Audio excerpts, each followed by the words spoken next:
Vaovao avy any Mahajanga izay nisongadina tamin'ity androany ity kosa nandritra ny fametrahana tamin'ny fomba ofisialy ny samboadin'ireo loholona izay voafidy tany an-toerana lanonana izay natao tao amin'ny lapan'ny tanàna dia nanambara Ampahaibemaso ny ben'ny tanàna Andriamtomanga Mokhtar Salim teo mason'ireo loholona izay ho avy nametrahana samboady mba omenareo anay ny sopapazahoana amin'ny soratra anarana sy ny lalàna alera dia azo samboady fa hatramin'izao izay dia mbola tsy nahazo izay no teny nataon'ny ben'ny tanàna ny Mahajanga nandritra ny lanonana ty Akandrevindrevitra no nandraisany fokon'olona sy ny mponina ary indrindra ireo nanatrika ity lanonana ity tamin'ity androany ity.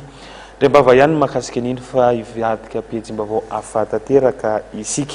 Tsy misy fiantraikany eo amin'ny sampandraraha miandraikitra ny casier judiciaire ny fitokonana izay ataon'ny syndicat ny mpirakitra raha eo anivon'ny fitsarana. Amin'izao fotoana fanomanany ny fifananana samihafa izao dia mitombo izay tsy izy ny olona izay mila izay casier judiciaire izay. Fanedidina tateriny Claudia Solution sy Mamy Rasoanefa. Manodidina ny arivo isan'andro no tonga maka casier judiciaire ety amin'ny sampandraraha miandraikitra izany ety amin'ny fitsarana Nosy. Niakatra izay tsy izy izany antotanisa izany satria efa 100 isan'andro ny tarehimarika amin'ny ankapobeny. Ny alarobia lasa teo 720 sy 700 nisan'ireo nanao fangatahana ary tafakatra 13 izany omaly. Filaharam-be vao maraina no hita ety atoerana arak'izany. Misy ireo milaza fa tamin'ny 10 ora maraina dia efa nilahatra noho ny amaroan'ny olona tonga isan'andro. Manoloana izay dia amin'ny 7 ora sasany dia efa manomboka ny fandraisan'olona ety an-toerana. Mandeha ihany koa ny resaka fa misy ny kolikoly.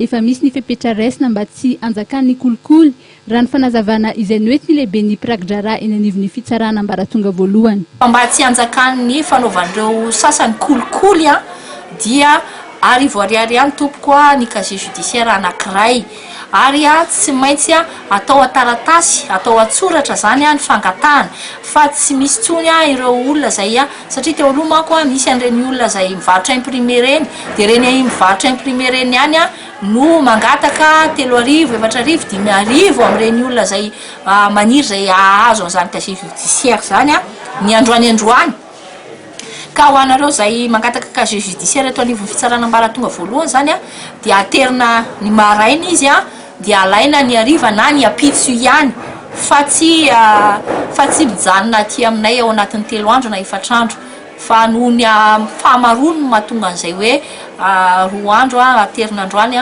farafahatarana zany dia ny apitso dia fa azo zany casier judiciaire zany. Na dia misy aza ny fitokonana ataon'ny syndicat ny mpirakitra raha dia misy ihany ireo izay manohy ny asany mba hampihodina ny raharaha samihafa eto anivon'ny fitsarana toy ny fanomezana ireo taratasy samihafa raha tsy laza fa tsy ny casier judiciaire.